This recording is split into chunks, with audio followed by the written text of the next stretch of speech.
Hey, Vic, start with injury statuses. Start with Barron, Yeah, he won't play. Sutton. He's questionable in the truest sense of the word, 50-50. Okay. He's made and then, great, the guy, great strides. Go ahead. good. AJ Hamler. He's less questionable. He probably won't make it, but there's an outside chance. But he's And then questionable. Chubb, Glasgow, and Alberto after going full yesterday. Chubb's going to go. Alberto, he'll be available. It'll be whether we have him up or not. And follow up on Sutton. What kind of tests can he be put through over the next 48 hours? He's got to pass the most primitive test there is. And it's what I told him and the trainers. He's got to be able to do 10 jumping jacks. If he can do 10 jumping jacks, he can play. Gotcha. And just a different topic, being the no preseason tape, the first game, do you expect the Titans to do some things early on to try and get you off guard? Well, always in the first game, you always have to be ready for unscouted looks, unscouted plays on both sides of the ball. You know, coaches have had the off season to study, put in new things. So you always have to be ready for that. It wouldn't surprise me to see them go no huddle on us early in the game to, you know, just try and get us off balance also. So we've worked against that, and hopefully we're ready. But I'm sure there will be something that a play or a formation that will be new to them. Next up, Mike Kliss. Yeah, Coach, I was wondering if you could clarify these practice squad. You can call up 2 if you want to.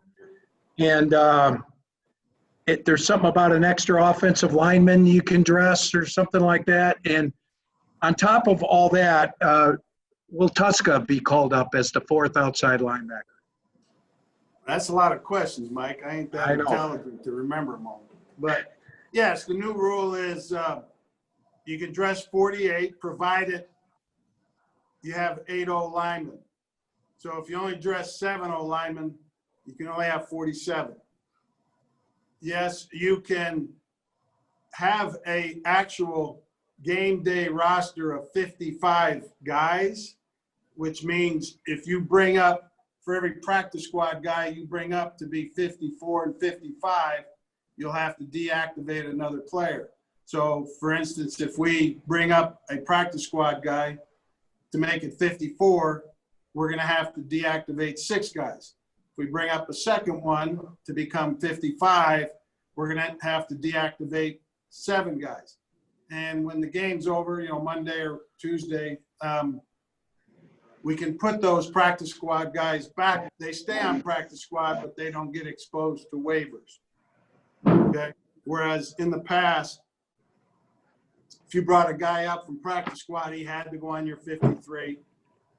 And then if you wanted to put him back on practice squad, you'd have to waive him. He'd be exposed to all the other teams before you would be able to do that. So, and you can do that twice with each practice squad player. If you do it a third time, then you do have to waive him. He has to clear waivers before you can put him back on practice squad. And then Tuska, Coach? Yeah, he's a possibility. He is a possibility. We'll make that decision come Monday morning or Monday at the stadium. Next up, Jeff Legland. Hey, Vic, after all this going through the off season, going through training camp, all the protocols in place, are you excited, surprised?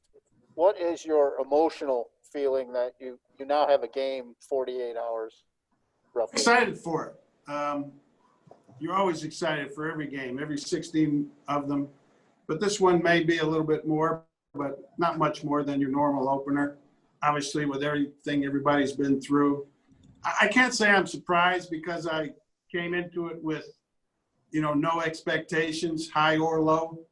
And but I think as a league and as a team here, we've handled everything very, very well. And hopefully we will continue that.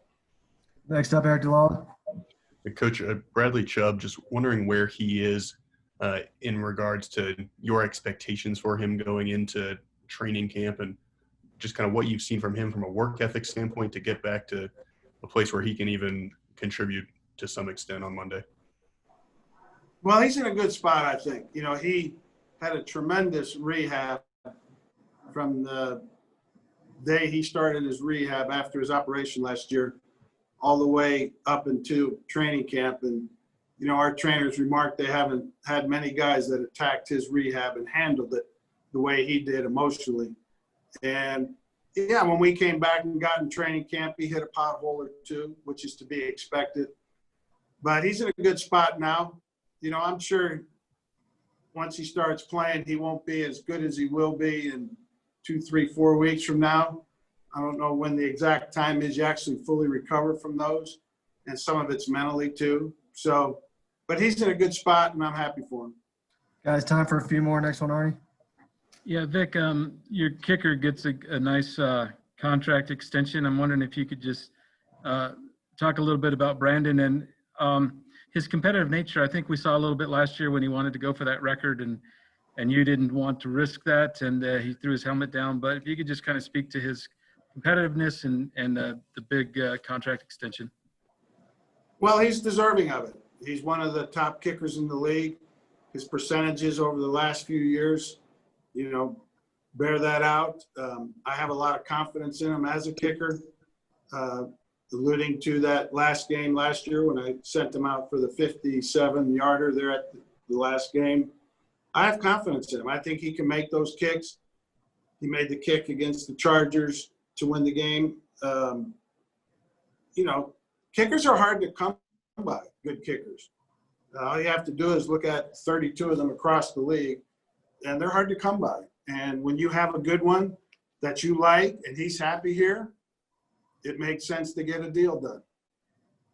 Last two, Nick, Coach Snyder, and Troy Rank. Yeah, Vic, when we spoke with Drew Lock earlier this week, he said around the time of that second stadium practice, started to feel kind of like the offense was clicking a little bit in his mind, and sort of all that work up and down throughout training camp was starting to really settle in. Did you see that with him over the last, little bit of training camp that a lot of what was installed was starting to get a little more comfortable? I did to a degree, like all young quarterbacks in a new offense. There's good plays, bad plays, but overall, I've seen steady improvement.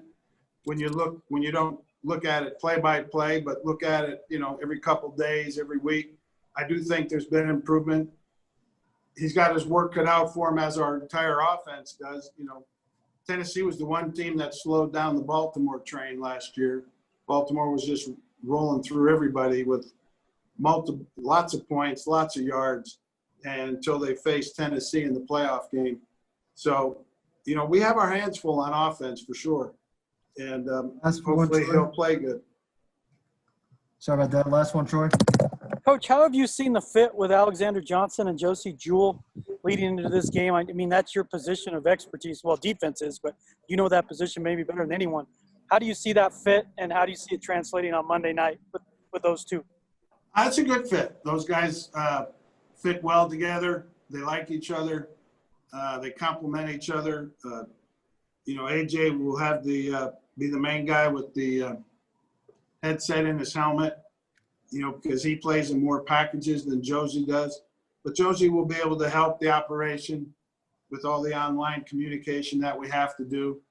And I think they work well together.